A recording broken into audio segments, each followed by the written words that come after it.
Hey, well, kia ora. Good afternoon, everyone. We're sort of getting to the end of our trip. We're obviously here at Fero, which is doing a great job of a New Zealand business anchored here in Samoa, exporting out into the world, and it's a really good example of something I want to see.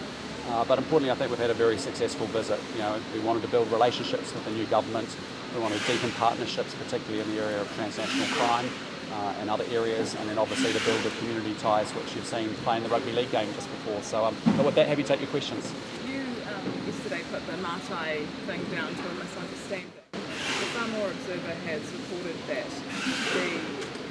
your representative that were making sounds at 3 in the morning on Monday night to scrap the ceremony. Is that true? Look, again, the Prime Minister issued a statement yesterday morning, and I've got nothing further to add to that. What I know is that we just had a very successful visit, and he spoke to that yesterday. I'll leave it there. Thanks. So the 3 a.m. call didn't happen? Look, he made a statement yesterday morning, and I'm going to leave it there. Has it damaged your trust in the Samoan Prime Minister though? I mean, you've left it there. He talked about it more at the reception yesterday. He revealed then that there was this 3 a.m. call and that you were thinking about asking him to turn down the title. Has that damaged the relationship? Look, actually, we've had a very good connection with him and also his cabinet ministers. We've had some conversations that have been much broader around health and education, as well as obviously the border and policing side of it. So, from my point of view, we've had a very good connection, a very good relationship's been established.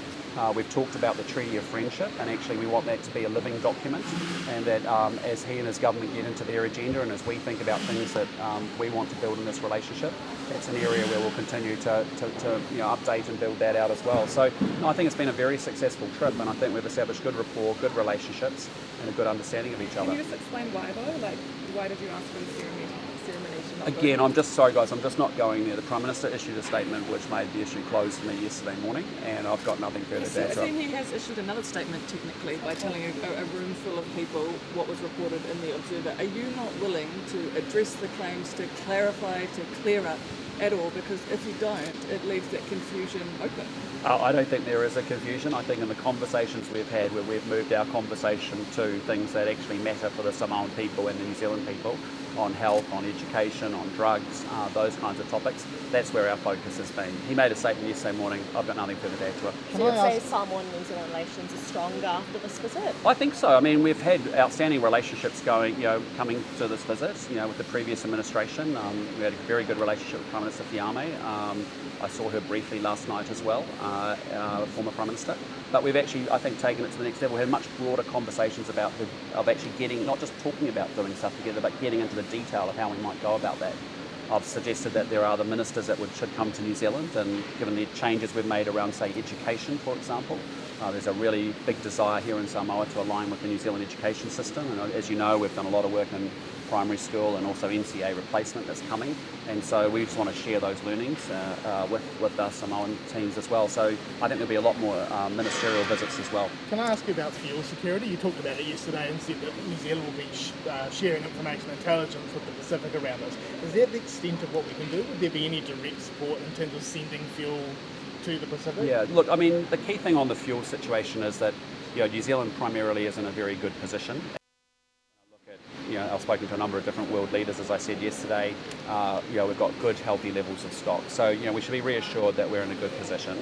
We've moved very quickly. I've sent our Energy Minister to Japan over the weekend on Sunday to meet with his counterparts, and particularly the sources of where we get our fuel from. We've got a ministerial oversight group with our official team that's now been up and running for a good length of time, and it's working really well. The phase that comes next is all the hypotheticals, which is, if this war drags on, which we really don't want it to, we want it to actually get resolved very quickly, we need to be prepared for that. In many ways, countries need to bend their minds to what comes next, and so that's what we're doing in New Zealand. And obviously for Samoa, as they start to do that, they feel comfortable with where they sit today. But should that change, all I've said is that we will make sure we're open with our own officials and sharing intelligence of what we're seeing happening with supply. As I said with the Australians, with Anthony Albanese on Sunday as well.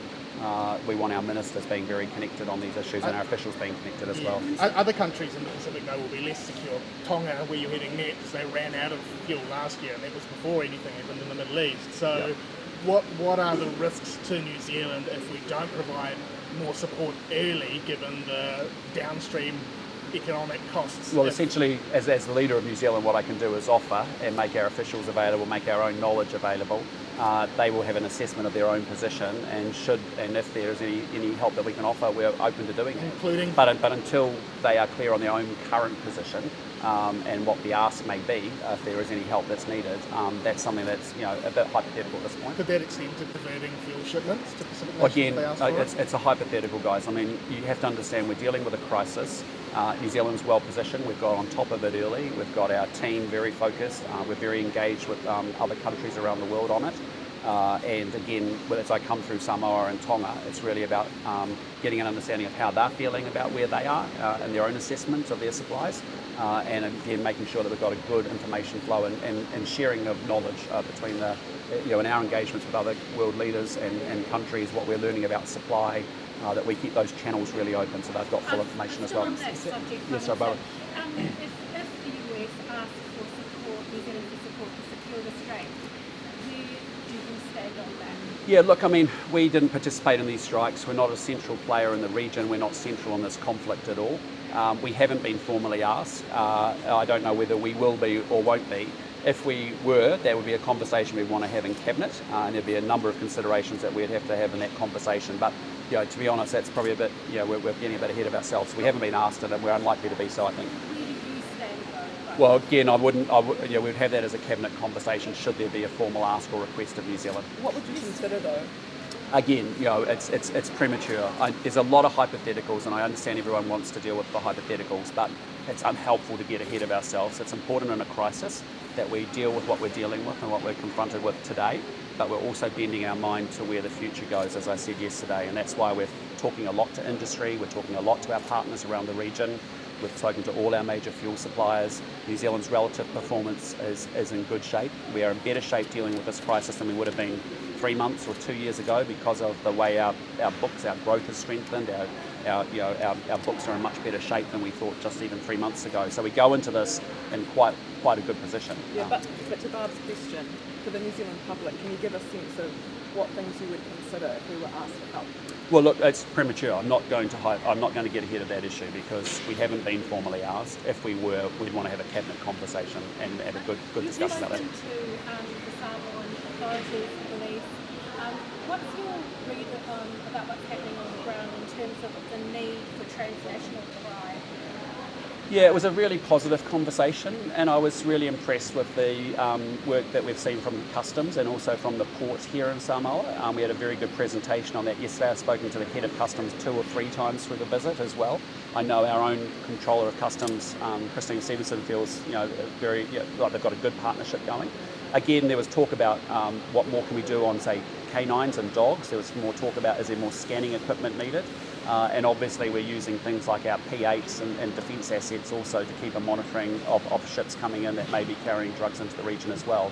So I think that's been I've been actually really impressed with the actual engagement and the partnership that's actually taking place between both countries, and we've just got to see more of it. Yesterday during your joint stand-up, Sorry?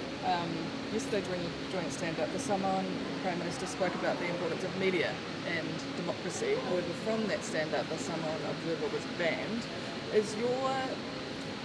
Is his kind of view of media and the importance of media concerning to you that he banned? Look, I'm the Prime Minister of New Zealand. I don't get to control. I visit with lots of leaders and lots of countries around the world, and every one of them has a different protocol for how they engage with their media. All I can talk to is the way that I do it. I'm open to having all media in my press conferences, as you well know. No politician agrees with everything the media writes about them, but I think you have a very important job in a liberal democracy to hold governments and leaders to account. So for me, I can only talk to the position I have as Prime Minister of New Zealand around that. I think it's a very important part of our democracy, and it's very important to me that you are all invited all media are invited to press conferences like that. You've gone to a number of countries though where that's where they've got one-party states, and so it's to be expected that the state might control the media. But does it concern you that our Pacific neighbours are exhibiting that kind of behaviour towards media? Well, there's a whole continuum of how different governments are organised and how and their approach to the media. As I said, I can't change that as the leader of New Zealand. What I can determine is how we engage with our media as a government. And I think, as I said, we believe in media freedom, and we believe in the important role you play in our democracy. Was it a discussion before this trip, though? I mean, to try to get the Samoan observer involved in what has been on the ground here?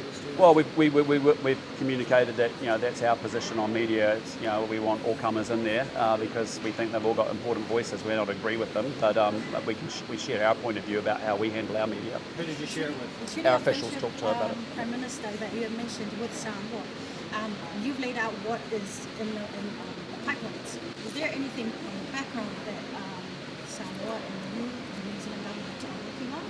It's a bit early because it's a new government here, but all we've signalled is, look, we should use the Treaty of Friendship as a living document to guide the relationship in the years ahead. It hasn't been updated for some time, and all I was signalling was an openness to say, look, we're up to a range of conversations that may fall in the remit of the Treaty of Friendship, and I think that's a good thing. It's a really special document. We want to make sure it's current, it's modern, it's reflective of where both countries are at, and laying out areas where we want to collaborate and work together on. Will this include the concerns of the public rather than the government body itself? Well, again, the government, we deal with, New Zealand government deals with the Samoan government. That's how our diplomacy works.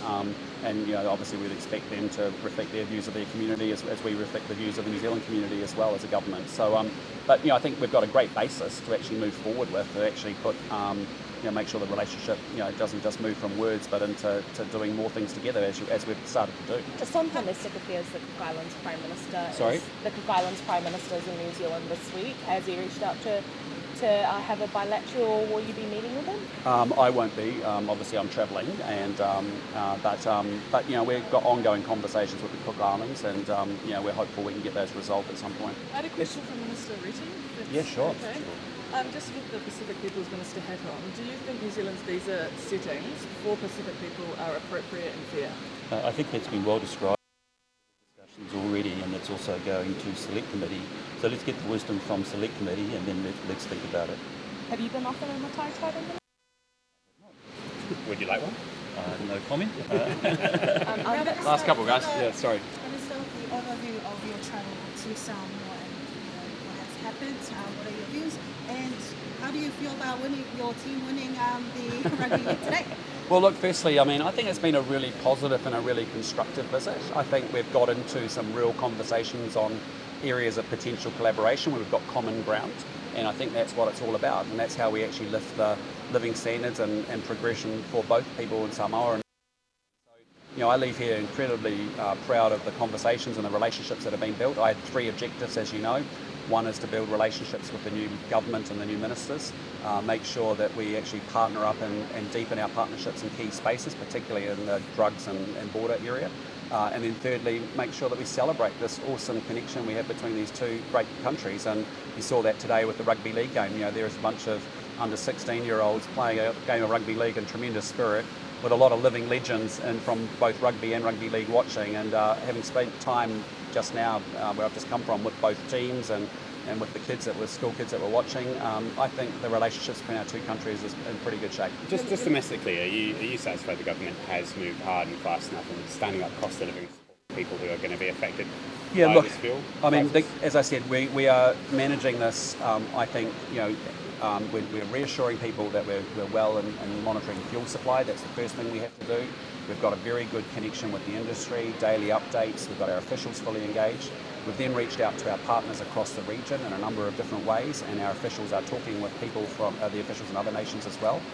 Then you get to the issue of, okay, well, if the war drags on, what are the risks for New Zealand? And we really do want to see an end to this war, because there are serious implications. New Zealand is relatively well positioned compared to many other countries, but we want to make sure that we're. That means that we've started to bend our mind to what are the top 10 imports that could be under threat that are petrochemical derived, that we need to be thinking about inventories and stocks on that. And then with respect to any future cost of living support, again, it needs, the lesson out of the COVID inquiry was very obvious and very stark in the last few weeks, which was that they spent too much, they borrowed too much, and we've had long-lasting damage done to the economy as a consequence of that. So we will be looking at it through the lens of if we were to do it, it would be timely, it would be targeted, and it would be for a set period of time. you can do things that are lots of short-term gain but create lots of long-term pain, and that's really the lesson out of the COVID spending, where half of the $60 billion didn't go anywhere near COVID and didn't really lead to any better schools, hospitals or roads across the country at all. And so we just want to make sure that we'll work our way through that very systematically, and I think very coolly, very calmly, very responsibly, as we've been doing. Prime Minister, just on Solomon Islands, Sorry? 10 ministers have resigned in Solomon Islands. Is New Zealand providing any assistance, response to? Look, I haven't been briefed on that at this point. That obviously Ministry of Foreign Affairs would be good to talk to about that at this point. Yep. You're leaving Apia a matai. That carries, it's an honour, and it carries also a bit of moral weight in terms of what you can do for Samoa. Having had your conversations face to face with lots of people on the ground over the last day and a half, do you have any reflections on your vision, your contribution to Samoa? Well, I think I'm doing that. I think what you've seen in the future, though. Yeah, sure, but it's a continuation of that. It reinforces what the actions that we have been taking, which is I've taken right from the beginning this Samoa relationship as being very important. The first foreign leader to call the new Prime Minister, first visitor of a foreign Prime Minister to Samoa. We've brought a big delegation for a very deliberate reason. We've got huge amounts of investment. This is the number one place in which our international development money comes into. It's across a range of areas that actually is advancing the Samoan communities, and we're continuing to do that. And so, it just reinforces the work that we've been doing, and it also reinforces a connection to the place, which I think is very special. And I've felt that even from day one as Prime Minister, and working with the Samoan governments before as well. So, we just carry on. Okay, thanks, James. Have a good day. See you soon.